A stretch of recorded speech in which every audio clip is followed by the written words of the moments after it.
On a map, present-day Africa can be seen like any other continent. It is a group of average-size, neatly outlined countries all forming one continent. Africa's countries are divided just like the countries in South America and Europe, and just like the states in America. All signs point to Africa developing just as any other continent has, but its history tells us a completely different story. Before 1870, Africa was comprised of various tribes, cultures, and political structures. In no way was the continent unified like the Americas or Europe, but it still had structure and meaning to it. But after the arrival of imperial powers such as England, France, Belgium, and many others, Africa was no longer its own entity, but that of the rest of the world. With that, the geography of the continent was completely transformed. These two maps compare what Africa looked like before and after the Berlin Conference, which took place during the years of 1884 and 1885. Preceding this conference, the major superpower countries, France, Germany, and Italy, were all attempting to compete with Britain to become the most powerful and influential empire in the world. Britain had already made its presence clear in Egypt and some of its surrounding territories. This motivated other countries to vie with each other to see who could claim the most land. Once conflicts within Africa grew violent, the Berlin Conference took place to make these lines clear. During this conference, initiated by German Chancellor Otto von Bismarck, there were no native African representatives present. The European powers, quote, cut the cake of Africa with no regard to existing tribal or state lines. Tribes were split down the middle and forced to answer to different leaders. Through this, the African people lost their identities, cultures, and became a disunited people. The ripple effect of this division is still present today. Following the Berlin Conference, only two African countries remained independent of imperial rule: Ethiopia and Liberia. As these powers imposed their will on those residing in the areas at the time, the hope and integrity of the African people were being degraded with every passing day. The abuse of these countries stripped the natives of their identities. In 1903, Edward Morrell's The Black Man's Burden states that, quote, its destructive effects are not spasmodic. They are permanent. In its permanence resides its fatal consequences. It kills not merely the body, but the soul.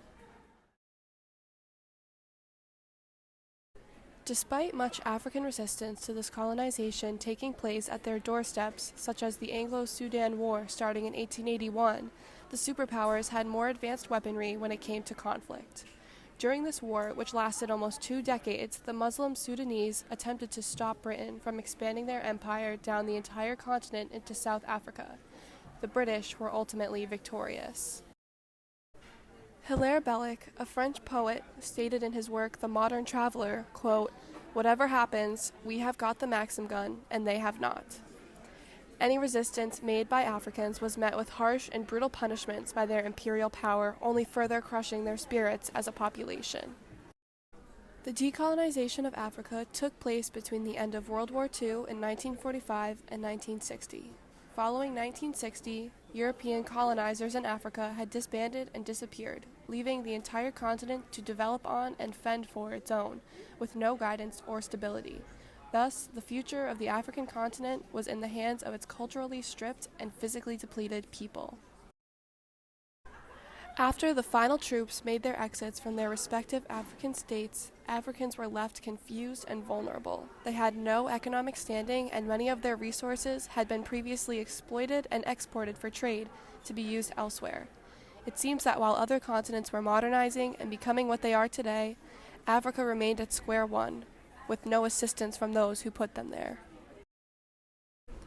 As displayed on this chart, we can see African countries and their gross domestic product per person is significantly lower than the rest of the world.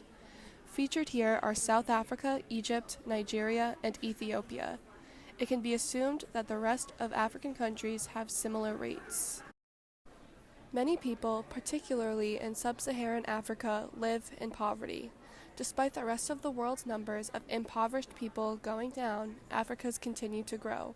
With a lack of economic growth potential, there are hardly any markets for Africans to trade with any value nearly as much as the rest of the developed world. In fact, one of the only sources of profitable trade comes from the slave trade, which is still in full force today.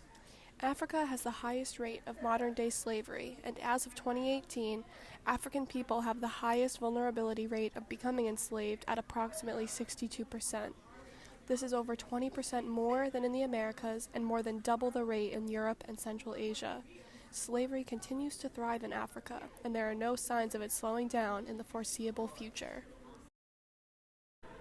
By looking at this chart, it can be seen that a majority of worldwide poverty is centered in the sub-Saharan countries. It is also important to notice that the vast majority of countries featured on this chart were at one point or another imperialized by a global superpower. Many of these countries continue to be the most underdeveloped in the world today. Contrary to popular belief, Africa had in fact been on its way toward development just as any other continent had been leading up to 1870. Because it had been developing in tribes with different traditions than the Western world, Western empires considered these differences inferior, and thus the white man's burden was born. The white man's burden is the concept that white Western ideologies must be imposed upon those around the world. It is on the shoulders of the white man to do this and be a sort of missionary during this process. Aside from political motivations, this was another main reason that Africa was partitioned so fully. It was the duty of their mother countries to impose their will and ideologies upon the African people. Because of divisions made by imperial powers, tribal differences and rivalries within Africa grew even after the superpowers made their exit. In Rebecca Graff's article, Impact of Imperialism on Africa Today, she states that, quote, "Divisions were created that never existed before. These new divisions were taught to fight against each other. Because of this, populations that used to be neighbors were now enemies and violently battling each other. According to Jeffrey Gettleman, these tribal conflicts result in tens of thousands of deaths, both military and civilian, annually." Another aspect of African culture deeply affected by imperialism is religion. Africa's religions were quite different from others. They were polytheistic faiths that had very different values and traditions from those of Christianity and other more common Western religions. With their political ideologies, imperial powers also transformed religion for African natives. Missionaries attempted to convert them to Christianity, a completely different faith from what they had practiced. Through imposing their Western religious ideologies onto those native Africans, they ignorantly violated many beliefs and traditions of African faiths. Christian churches were established, and if Africans refused to convert, they were punished with violence. Once again, the imperial powers' advanced technology and weaponry made sure that no natives had a chance at fighting back without brutal and horrific consequences. Today, many African religions remain affected by these missionaries. Much of the continent is now religiously divided, which only contributes to ethnic violence among Africans. As much as they may have wanted to help the natives by bringing them a civilized faith, missionaries did more harm than good to native Africans and their religions. That harm is still present today.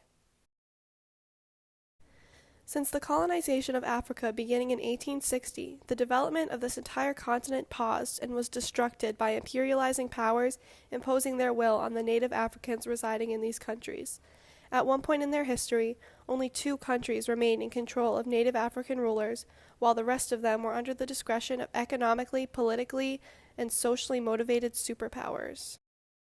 Many parts of Africa are in a constant state of instability and exposed to tribal violence. They are also particularly vulnerable to enslavement and human trafficking.